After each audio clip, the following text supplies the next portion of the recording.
आपके पास बेसिकली, तो यहाँ पर सवाल में क्या दिया हुआ है कि एक आपके पास बेसिकली हॉलो स्फीयर है, राइट। हॉलो स्फीयर का मास है m, वो रखा हुआ है हॉरिजॉन्टल प्लैंक पर ऑफ मास है m, राइट। और दोनों के बीच में आपके पास कोफिशिएंट ऑफ द फ्रिक्शन है म्यू, और ये जो हॉरिजॉन्टल जो प्लैंक है वो रखा हुआ है बेसिकली स्मूथ सरफेस पर ऑफ म्यू बराबर 0। हॉरिजॉन्टल प्लैंक रखा हुआ है स्मूथ सरफेस पर ऑफ म्यू बराबर 0। तो हॉरिजॉन्टल प्लैंक पर हम लोगों ने बेसिकली F फोर्स लगाकर तो राइट डायरेक्शन में खींच रहे हैं, राइट। अगेन मैं फिर से आपके लिए सवाल बोल रहा हूँ।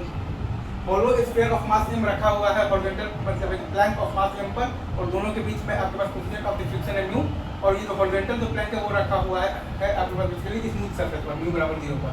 और हॉरिजॉन्टल जो प्लैंक है मतलब कि इसको आप बेसिकली तो F फोर्स लगाकर खींच रहे हैं। हॉरिजॉन्टल प्लैंक पर आप बेसिकली F फोर्स लगाकर खींच रहे हैं, राइट। तो इनिशियली आप देखिएगा तो b स्क्वायर बराबर भी 0 है और ओमेगा स्क्वायर बराबर भी 0 है और b ऑफ द प्लैंक बराबर भी 0 है। इनिशियली अगर आप देखिएगा तो b स्क्वायर बराबर भी 0 है और ओमेगा स्क्वायर बराबर भी 0 है और b ऑफ द प्लैंक बराबर भी 0 है। इनिशियली अगर आप ध्यान दीजिएगा तो ये तीनों 0 है। तो अब बस स्टैटिक फ्रिक्शनल फोर्स अपने आप को ऐसे एडजस्ट करेगा ताकि आपके पास ये वाला कंडीशन आ जाए, a स्क्वायर और plus alpha square into r is equal to a plank आ जाए, ठीक है। अब बस स्टैटिक फ्रिक्शनल फोर्स अपने आप को ऐसे एडजस्ट करेगा ताकि आपके पास आ जाए a स्क्वायर और plus alpha square into r is equal to a plank. अब बस स्टैटिक फ्रिक्शनल फोर्स अपने आप को ऐसे एडजस्ट करेगा ताकि आपके पास ये वाला कंडीशन आ जाए, a square plus alpha square into r is equal to a plank, right. तो उसके लिए हमने बेसिकली हॉलो स्फीयर पर स्टैटिक फ्रिक्शनल फोर्स का डायरेक्शन मान लिया है बेसिकली। तो क्या मान लिया है, Fs मान लिया है बेसिकली फॉरवर्ड डायरेक्शन में। तो प्लैंक पर स्टैटिक फ्रिक्शनल फोर्स लग रहा है बेसिकली Fs बैकवर्ड डायरेक्शन में। हमने ये माना है कि सॉलिड नहीं कि हॉलो स्फीयर पर स्टैटिक फ्रिक्शनल फोर्स बेसिकली तो Fs से आपका लग रहा है बेसिकली फॉरवर्ड डायरेक्शन में, और प्लैंक पर आपके पास basically static frictional force Fs लग रहा है बैकवर्ड डायरेक्शन में। हॉलो स्फीयर पर स्टैटिक फ्रिक्शनल फोर्स Fs लग रहा है फॉरवर्ड डायरेक्शन में, और प्लैंक पर स्टैटिक फ्रिक्शनल फोर्स आपका लग रहा है बेसिकली Fs लग रहा है बैकवर्ड डायरेक्शन में, राइट। इज टू तो आपके पास बेसिकली जो आएगा ना a प्लैंक आपके पास क्या आएगा F माइनस Fs और बाई m, और अल्फा हॉलो स्क्वायर आपके पास क्या आएगा टॉर्क बाई आई। तो Fs into r by I है आपके पास 2/3 mr square, alpha hollow square आएगा आपके पास टॉर्क बाई आई।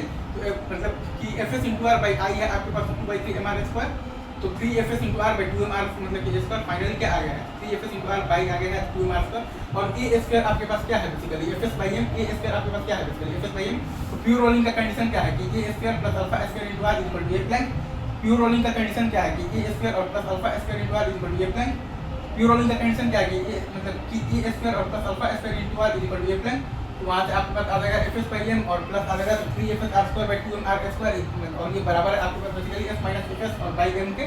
तो Fs का वैल्यू आपके पास ये मतलब यहाँ से आ जाएगा 2mf बाई आ जाएगा 5m और प्लस आ जाएगा आपके पास 2m आ जाएगा, right. Is it true 2mf by 5m और प्लस आप मतलब कि आ जाएगा आपके पास 2m। तो जब आपके पास बेसिकली m बराबर m है, right sir, is it true. तो आपके पास बेसिकली Fs का वैल्यू आ जाएगा 2f बाई 7 और आपके पास a प्लैंक आ जाएगा 5f बाई 7m और आपके पास a स्क्वायर आ जाएगा 2f बाई 7m। जब m बराबर m है तो Fs बराबर आ जाएगा 2f बाई 7 और a प्लैंक आ जाएगा 5f बाई 7m और a स्क्वायर आपके पास आ जाएगा बेसिकली क्या आ जाएगा 2f बाई 7m। ठीक है सर, इजी। आई गेस ये पूरा कॉन्सेप्ट आपको अच्छे से समझा होगा। चलिए sir, thank you very much, love you guys.